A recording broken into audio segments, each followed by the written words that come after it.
ಈ ಯೂಟ್ಯೂಬ್ ಚಾನೆಲ್ಗೆ ಸುಸ್ವಾಗತ. ನಮ್ಮ ಇಂದಿನ ವಿಡಿಯೋದಲ್ಲಿ ಇನ್ಸ್ಟಾಗ್ರಾಮ್ನಿಂದ ಅದ್ಭುತವಾಗಿ ಕಾಣುವ ಮಾಡೆಲ್ಗಳಿಂದ ಎಚ್ಚರಿಕೆಯಿಂದ ಆಯ್ಕೆ ಮಾಡಿದ ವಿಡಿಯೋಗಳ ಮಿಶ್ರಣವಾಗಿದೆ. ಈ ವಿಡಿಯೋದಲ್ಲಿ ನಾವು ಸಾಮಾಜಿಕ ಮಾಧ್ಯಮದಲ್ಲಿ ಫ್ಯಾಷನ್ ಮಾಡೆಲ್ಗಳಿಂದ ಮಹಿಳೆಯರು ಹೇಗೆ ಸಬಲರಾಗುತ್ತಾರೆ ಎಂಬುದರ ಕುರಿತು ಮಾತನಾಡುತ್ತಿದ್ದೇವೆ. ಫ್ಯಾಷನ್ ಮಾಡೆಲ್ಗಳು ಪ್ರತಿದಿನ ಫ್ಯಾಷನ್ ಬಟ್ಟೆಗಳನ್ನು ಪ್ರದರ್ಶಿಸುವ ಮೂಲಕ ಮಹಿಳೆಯನ್ನು ಪ್ರೇರೇಪಿಸುವ ಜಾಗವನ್ನು ಸಾಮಾಜಿಕ ಮಾಧ್ಯಮ ಒದಗಿಸಿದೆ. ಫ್ಯಾಷನ್ ಉದ್ಯಮದಲ್ಲಿ ಅನೇಕ ಮಹಿಳೆಯರು ತಮ್ಮ ಬ್ರ್ಯಾಂಡ್ಗಳನ್ನು ಇತರ ಮಹಿಳೆಯರನ್ನು ಸಬಲೀಕರಣಗೊಳಿಸುವ ಕಲ್ಪನೆಯ ಸುತ್ತಲೂ ನಿರ್ಮಿಸಿದ್ದಾರೆ.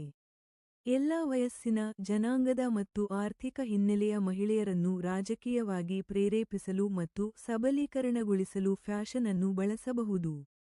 ಫ್ಯಾಷನ್ ನಾವು ಯಾರೆಂಬುದರ ಅಭಿವ್ಯಕ್ತಿಯಾಗಿದೆ. ನೀವು ಧರಿಸಲು ಆಯ್ಕೆ ಮಾಡುವ ಯಾವುದೇ ಬಟ್ಟೆಗಳು ನಿಮ್ಮ ವೈಯಕ್ತಿಕ ಶೈಲಿ ಮತ್ತು ಆದ್ಯತೆಗಳ ಬಗ್ಗೆ ಬಹಳಷ್ಟು ಹೇಳುತ್ತದೆ. ಇದು ಅಭಿವ್ಯಕ್ತಿಯ ಮಾರ್ಗವಾಗಿದೆ ಆದರೆ ಬದಲಾವಣೆಗಳಿಗೆ ಪ್ರಬಲ ಕೀಲಿಯಾಗಿದೆ.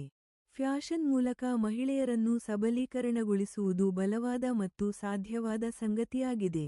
ನೀವು ಜಗತ್ತನ್ನು ನೋಡಬೇಕೆಂದು ಬಯಸುವ ನಿಮ್ಮ ಆವೃತ್ತಿಯನ್ನು ಫ್ಯಾಷನ್ ಪ್ರತಿಬಿಂಬಿಸುತ್ತದೆ. ಇದು ಪ್ರತ್ಯೇಕತೆಯನ್ನು ಎತ್ತಿ ತೋರಿಸುತ್ತದೆ ಮತ್ತು ಪದಗಳ ಅಗತ್ಯವಿಲ್ಲದೆ ನಿಮ್ಮನ್ನು ವ್ಯಕ್ತಪಡಿಸಲು ನಿಮಗೆ ಅನುಮತಿಸುತ್ತದೆ.